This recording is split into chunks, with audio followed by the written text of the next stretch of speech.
Good afternoon, everybody. I apologize for my tardiness today, so let's get right to it. We'll begin today with some scheduling announcements for President Trump's upcoming trip to Asia.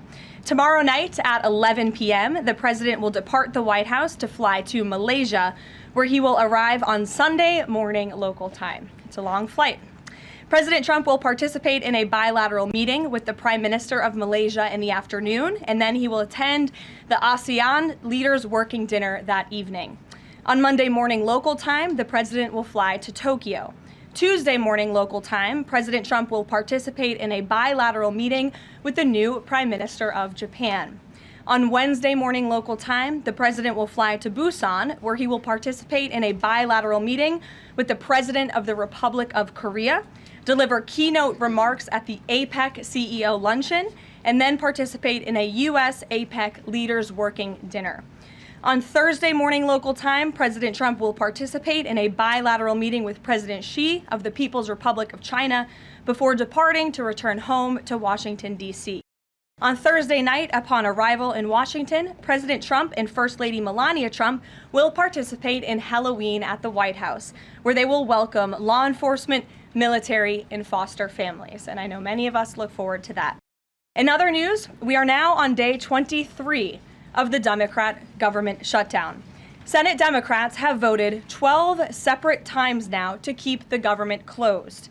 Innocent Americans are suffering every day as a result.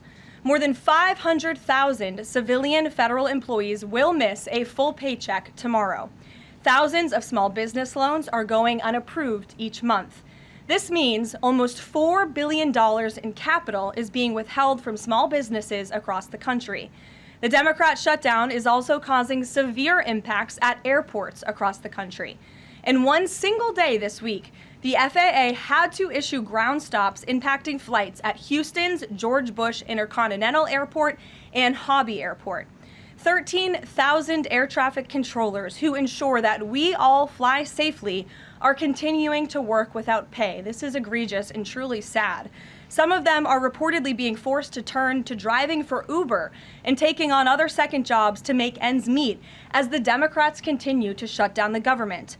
Pilots are calling on Democrats to end this dangerous political game. The president of the Southwest Airlines Pilot Association called for the clean continuing resolution to be passed, saying, quote, "Our air traffic controllers and the broader air traffic system are already operating under immense pressure. A government shutdown only compounds that stress and threatens the efficiency of our skies." The Airline Pilots Association International, which represents more than 80,000 pilots, is sounding the alarm as well. They said this shutdown is undermining our system's safety. Resources are stretched thin, negotiations are delayed, and strain grows daily. With the Thanksgiving holiday approaching, we are nearing the busiest travel period of the entire year, when millions of Americans will go to airports to spend time with their loved ones. Let us be very clear from the White House today. If the Democrats continue to keep the government closed, we fear there will be significant flight delays, disruptions, and cancellations in major airports across the country this holiday season. If Democrats continue to shut down the government, they will also be shutting down American air travel. The White House is in constant communication with the air traffic controllers, with the airline associations, and with them, we urge Democrats to please pass the continuing resolution so we can just end this madness and this chaos and reopen the government. These are very avoidable consequences. The unnecessary pain, unfortunately, does not end there. Funding for the Supplemental Nutrition Assistance Program known as SNAP, which provides food benefits to low-income families, is beginning to lapse this week in some states. If Democrats continue to hold Americans hostage, there will not be enough funds to provide SNAP benefits for more than 40 million Americans on November 1st. That is next week. Democrats are solely responsible for all of this unnecessary pain.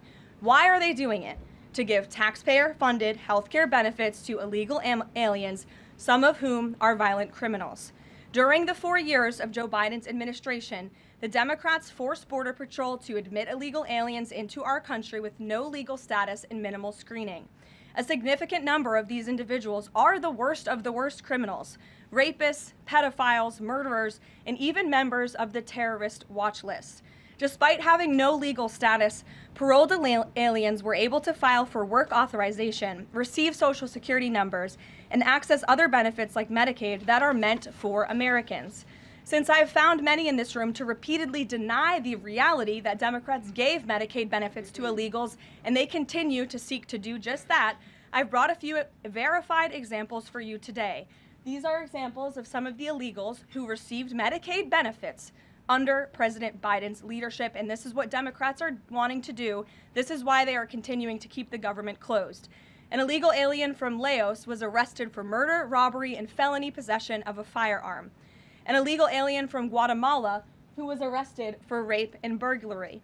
An illegal alien from El Salvador who was arrested for strangulation, DUI, and burglary. An illegal alien from Mexico who was arrested for attempted murder. The Democrats' open border policies allowed these threats into our country, and then they provided them with free health care. The president and Republicans, through the One Big Beautiful Bill, implemented a common sense reform to end this fraudulent scheme. But that's why the Democrats are continuing to shut down the federal government. They are trying to reverse this and restore taxpayer-funded health care for illegal aliens like these. Throughout this shutdown, Democrats have said this quiet part out loud. Senator Chuck Schumer, the leader of the caucus that is refusing to open the government, said, quote, "Every day gets better as the shutdown continues." Ask the air traffic controllers if every day is getting better, Senator Schumer, and they will tell you absolutely not. House Democrat Catherine Clark said, "There are going to be families that are going to suffer. We take that responsibility seriously, but this is one of the few leverage points that we have." Here is a House Democrat who is admitting that they are using Americans who are suffering as political leverage. And Senator Bernie Sanders said, "If you reopen the government, we lose our leverage." This is pure partisan game. A senior Democrat aide said the party will not end the shutdown, quote, "short of planes falling out of the sky." That is truly a disturbing statement. The Democrats clearly don't care about this suffering. They care about playing political games against President Trump, and this dangerous charade needs to end. The president and Republicans' position has been clear and unchanged. Pass a clean, nonpartisan funding bill to reopen the government. And then we can talk about all of the partisan issues that the Democrats wish to. If you're watching at home, we urge you to call your Democrat senators and tell them to put our country over their party and reopen the government today. Here in our new media seat, we have Brittany Gibson of Axios. Brittany, why don't you start us off for our Q&A today? Thank you for being here. Two questions, if I may, Caroline. First is, we understand that the president and Republicans will not negotiate on ACA extensions until the government reopens. If and when that happens, what does the president think should be, or what are his plans for preventing rising healthcare costs for Americans? It's a very good question, and I'll leave that to the president to negotiate that when Democrats vote to reopen the government. When it comes to lowering healthcare costs, the president is deeply committed to this. It's why he has spent so much time and effort negotiating with Big Pharma to lower the healthcare costs of prescription drugs. All of you have been in the Oval Office for multiple different announcements. We've had these most favored nations deals with these large pharmaceutical companies committing to lowering drug costs in this country. So it's something the president wants to do. And Brittany, one more point. I'll just point out the irony in Democrats holding the government and the American public hostage over a healthcare system that they created. The healthcare system was called Obamacare. Why? Because Democrats and President Obama implemented. And Republicans have always said it's a broken system, yes, but they caused it, and now they want to shut down the government to fix it. We need to open the government, and then we can have these very important conversations about healthcare. Second, on H-1Bs and foreign students, during the campaign, President Trump said he wanted to make it easier for foreign students to work at U.S. companies, staple a green card to every diploma. But the changes from several agencies now on H-1Bs are adding more obstacles to that. The administration is being sued over those changes. Can you explain the changes in the president's thinking on H-1Bs? The administration will fight these lawsuits in court. The president's main priority has always been to put American workers first, and also to strengthen our visa system. We know for far too long the H-1B visa system has been spammed with fraud, basically, and that's driven down American wages. So the president wants to refine this system, which is part of the reason he implemented these new policies. These actions are lawful, they are necessary, and we'll continue to fight this battle in court. Garrett. Two questions on different topics, if you'll Sure. indulge me. On the pardon of Changpeng Zhao, and apologies if I'm mispronouncing that name, Binance has significant business interests with World Liberty Financial, the president's family's crypto company. How do you respond to the allegations from Democrats that this is a corrupt act? I would respond and say the president is exercising his constitutional authority to grant clemency requests. And the president and the White House have a very thorough examination of every pardon request that comes to the president's desk. It is thoroughly reviewed by the White House Counsel Office, and I spoke with our great White House counsel about the pardon after it happened. This was an overly prosecuted case by the Biden administration. Even the judge in the case admitted that the Biden administration was pursuing a egregious over-sentencing of this individual, and the previous administration was very hostile to the cryptocurrency industry. So the president wants to correct this overreach of the Biden administration's misjustice, and he exercised his constitutional authority to do so. And to the Democrats, I would just say there's nothing more corrupt than what President Biden did on his way out the door, pardoning his extremely corrupt son and many of his associates. On the ballroom, first of which will probably be several questions about this today, I imagine. Is it a big story? It seems that way. The president's cost estimate has changed several times. I think it's up to $300 million now. Given the nature of all this, will the White House commit to releasing all of the donors and how much they're spending and how much of his own money the president is putting on the line to this? We have released the full list of donors thus far. Perhaps there will be more people who want to generously contribute to this project. And the president, yes, has committed his own resources. And when he releases that information, which I'm very confident he will, you will all see that. We'll see a dollar figure from the president? Yes, Okay. he will. And I would also just add the president has been incredibly transparent. I would reject any notion otherwise when it comes to this ballroom project. It's something he personally has obviously taken an interest into and has talked with all of you in this room many times about. You have seen the model in the Oval Office. Last night he showed that for you. But when this plan was presented and when these renderings, as soon as they were complete, the president directed me to come out here and to share them with all of you. I did an entire opening remarks about what this ballroom project was going to look like. With any construction project, there are changes over time as you assess what the project is going to look like, and we'll continue to keep you apprised of all of those changes, but just trust the process. This is going to be a magnificent addition to the White House for many years to come, and it's not costing the taxpayers anything. The president is privately funding this ballroom addition to the White House grounds. Jennifer. To follow up on that, one thing that's not in the president's model is the East Wing bunker, the president's emergency operations center. Can you say if his update, that $300 million, does that include the cost for upgrading that bunker? Look, like any security enhancements that are made on the White House grounds, those will be made and maintained by United States Secret Service. As for the cost of the ballroom and the construction itself, all of that is going to be, like I've said, privately funded and paid for by the president himself and many generous patriots who have stepped up. In that funding? Correct. Okay, and then can you say, well, that's all right, I'll skip that one. Thanks. We just... Okay. So the White House has explained that the reason you didn't submit construction plans to the NCPC is because that commission, along with others, don't have oversight over demolitions, but only over construction. And so far, you haven't built anything. So can you help us understand, can the president tear down anything he wants without oversight? Could he demolish this building or, say, the Jefferson Memorial? So it's not the president who came up with that legal opinion himself. That's a legal opinion that's been held by the NCPC for many years. It's written, so we can get you that background and that research if you wish to include it in your reporting, because it is very important. They have ruled consistently, their general counsel has said, when it comes to phase one of this project, the tearing down of the current East Wing structure, a submission is not required legally for that. Only for vertical construction will a submission be required, and that's a legal opinion from them, and we are following that legal opinion. And again, I would just add, can any president do such a thing to the White House grounds? There have been many presidents in the past who have made their mark on this beautiful White House complex. This briefing room, as you all know, was not once a briefing room. It was a swimming pool.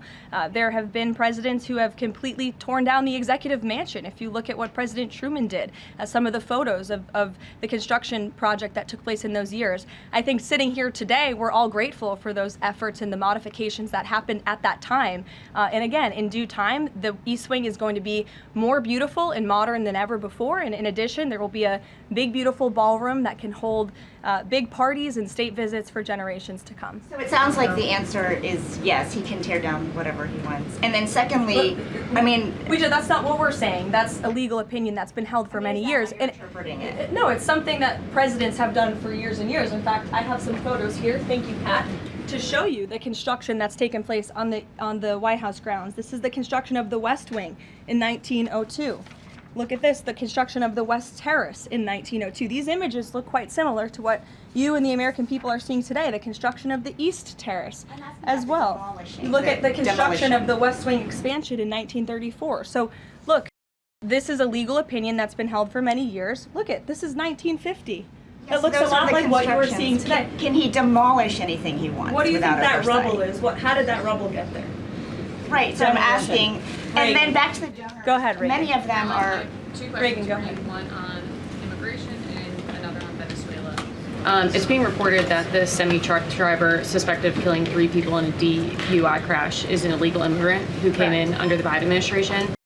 Do you know if California gave him a commercial driver's license? And then it also appears that California largely has not been cooperating with English proficiency standards. I'm wondering if the administration has any further plans to punish the state.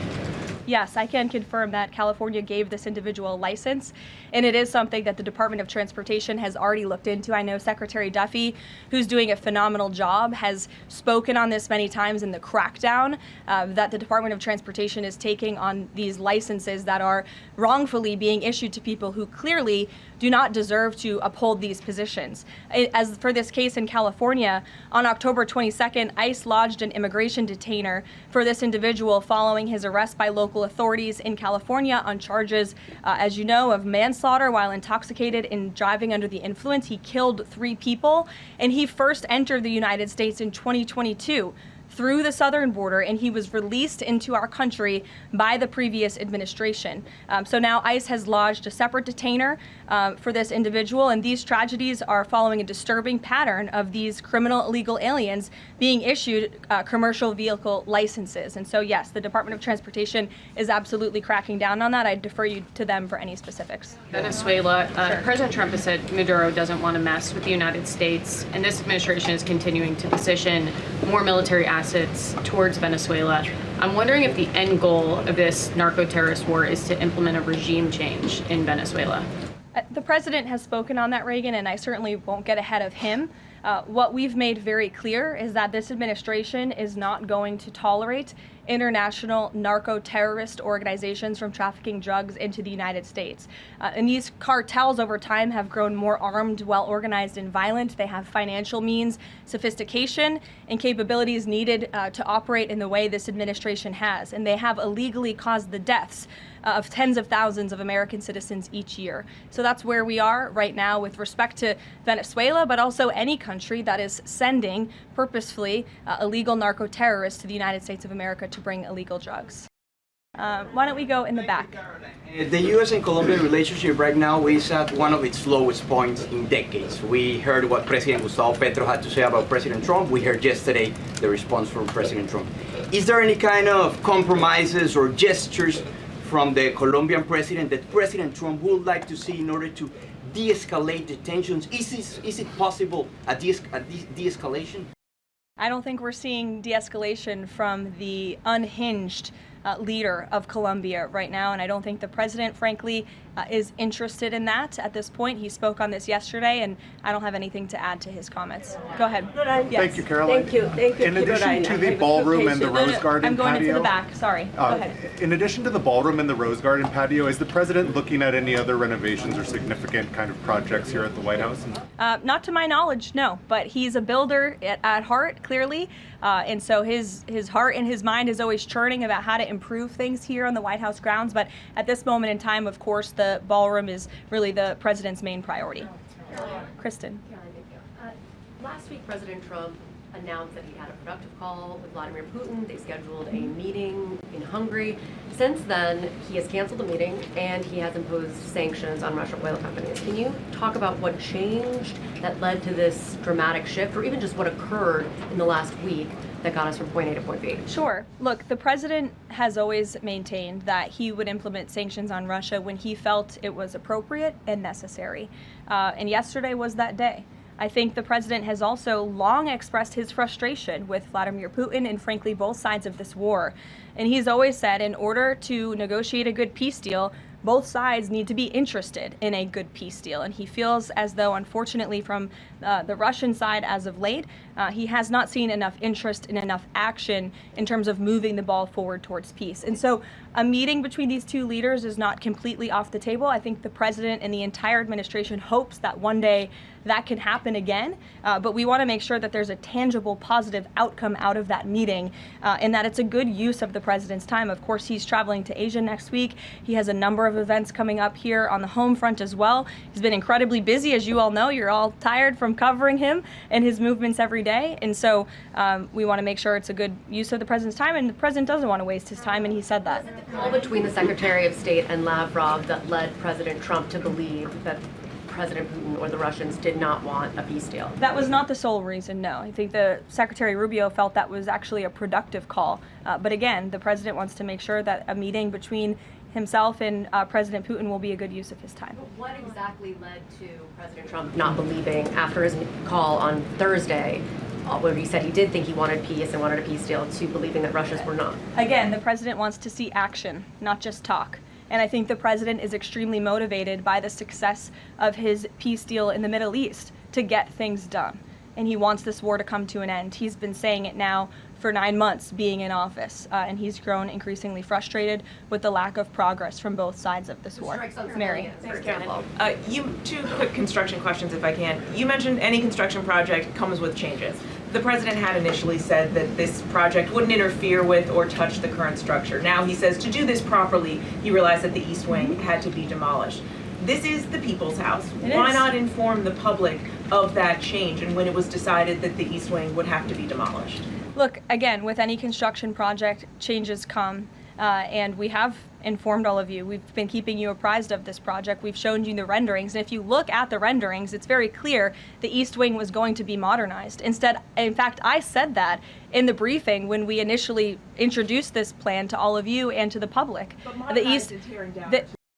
Well, again, the plans changed when the president heard counsel from the architects and the construction companies who said that in order for this East Wing to be modern and beautiful for many, many years to come, for it to be a truly strong and stable structure, this phase one that we're now in was necessary. And the president wants to do right by the people's house. And so that's exactly what he's doing. It's going to be, again, like I said, much more stable, strong, secure, and more beautiful than ever once it's complete. And the First Lady's offices, where will those be? The First Lady's offices, the Social Secretary's office? In the East Wing. They will be back where they were? Yes.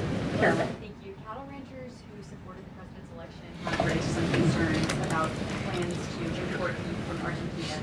How will the Trump administration support those farmers? Look, the president hears those concerns. He addressed them yesterday himself. President loves our ranchers, and our ranchers love our president. And in fact, the president did a lot for them in his first term here. They are struggling because of the many horrible policies of the previous administration.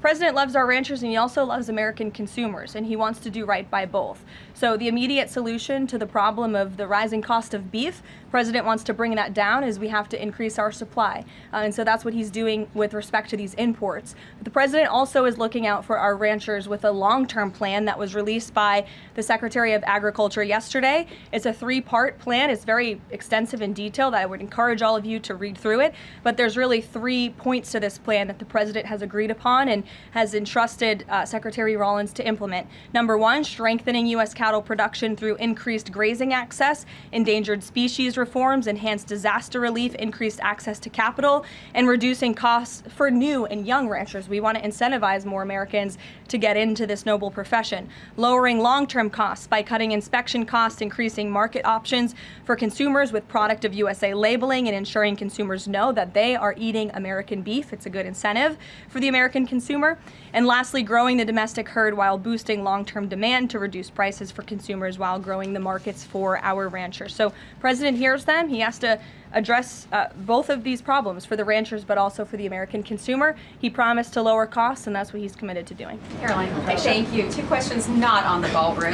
The first is, there's a Democrat in Texas who's actually running for Congress who said last night during an interview when talking about fighting Republicans and this administration, quote, "If you hit me in my face, I'm not going to punch you back in your face. I'm going to go across your neck." This has obviously really upset those folks over at Turning Point USA after the Charlie Kirk assassination. Just your response to that kind of rhetoric? Just very jarring rhetoric, and I think it's very unacceptable. I hope the people of Texas will do the right thing and reject this person's candidacy. It should have no place in American politics. And then just a quick second question on oversight Democrats that are saying that they're creating this master ICE tracker, basically tracking all ICE activity. We've seen the protests in New York just yesterday. Homeland Security is saying that this sounds like obstruction of justice. What do you say? Again, this is actively putting the lives of our ICE agents at risk. We've seen media outlets, in fact, in this room, also write stories about ICE tracker apps that Democrats and other left-wing activists have created to track the location of ICE agents on the ground in our communities. Again, I've said this repeatedly and I will continue to say it.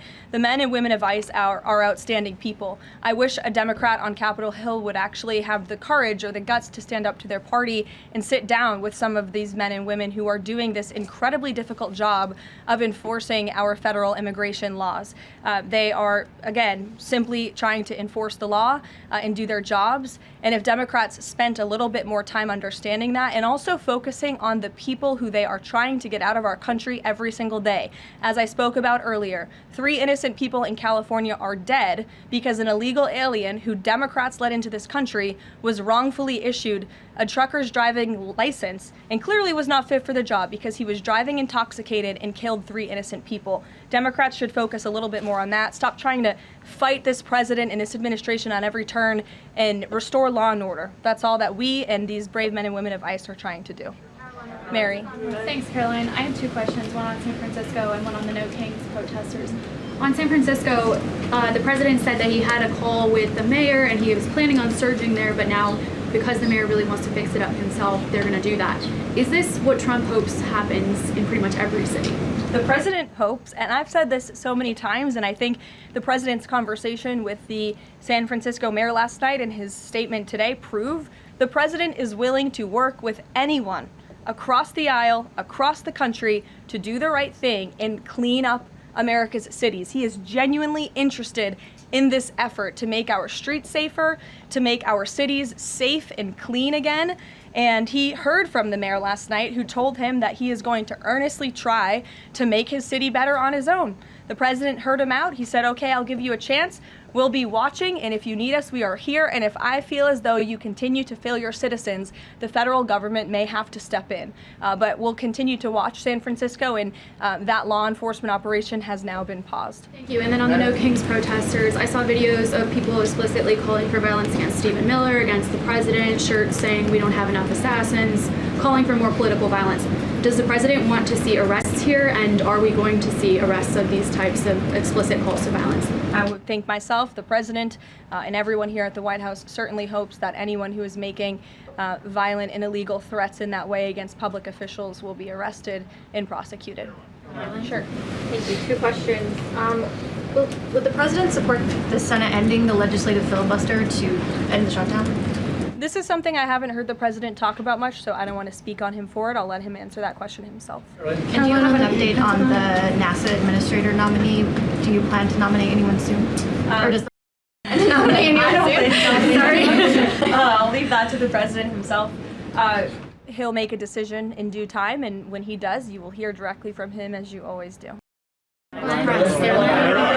Back, we'll give our friends in the back a chance. Yes. As you mentioned at the top of the briefing, USDA has warned that it will run out of funds to pay full SNAP benefits next month if the shutdown continues.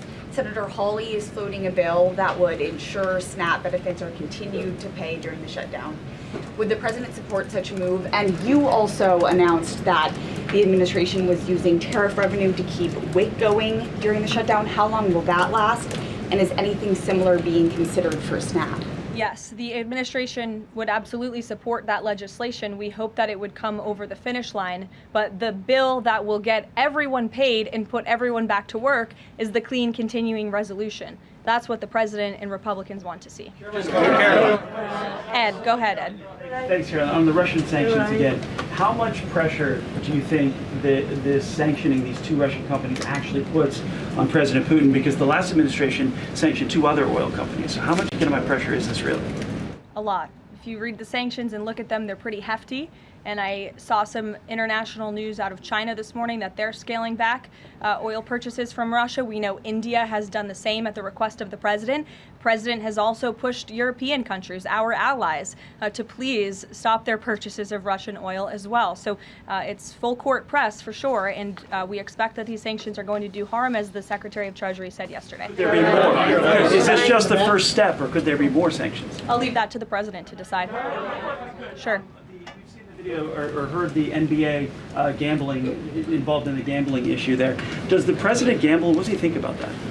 You know, I'm not sure. I don't think he does. I've been with him quite some time and I have not seen him gamble before. I don't think he's a big gambler, but you can ask him yourself for next time you have a chance to, Ed. Go ahead. Thank you, Caroline. I've got two Hi, quick Jake, questions. and then we'll go to you. Thank you. Okay. You're welcome. Two quick questions. Back to the ballroom. It is a very spectacular ballroom, according to the renderings. And if it's half as nice as the one in Mar-a-Lago, then future presidents are really going to appreciate it. They will. Thank you, Jake. First of all, is there like an official name? Like, are we calling it the Trump Ballroom, or does the president have a vision for what the name for the ballroom is going to be? There will be an official name. I will let the president announce that once he firmly decides on it. Question is, looking at these renderings, and it kind of got me thinking, he's likely going to go down as the greatest builder of this era, and you've been in on a lot of those meetings with him. Has, to your knowledge, has the subject of rebuilding the Holy Temple in Jerusalem come up? It has not. No. It has not. I don't. I'm sorry, Jake. Go ahead. Caroline, on the CZ pardon, could this clear the way for Binance to resume U.S. operations? I won't get ahead of that. That's something for Treasury or the Departments of Commerce to comment on, so you're welcome to ask them. And then one follow-up question. Any more details on the president's Walter Reed visit? The readout from his doctor mentioned advanced imaging. What procedure was he referring to? Advanced imaging is something that presidents receive and people receive when they go to the doctor, and so we provide a detailed readout of that physical, and I would encourage you back to that. Presidents and I don't know the exact imaging that took place, but as the physician's note said, the president is in incredibly good shape, and I think that's evidenced here every single day. Danny. Thanks, Caroline. Back to the ballroom, I'm afraid. I just wanted to ask, because in July, the White House said that it would cost $200 million. Yesterday, the president said $300 million.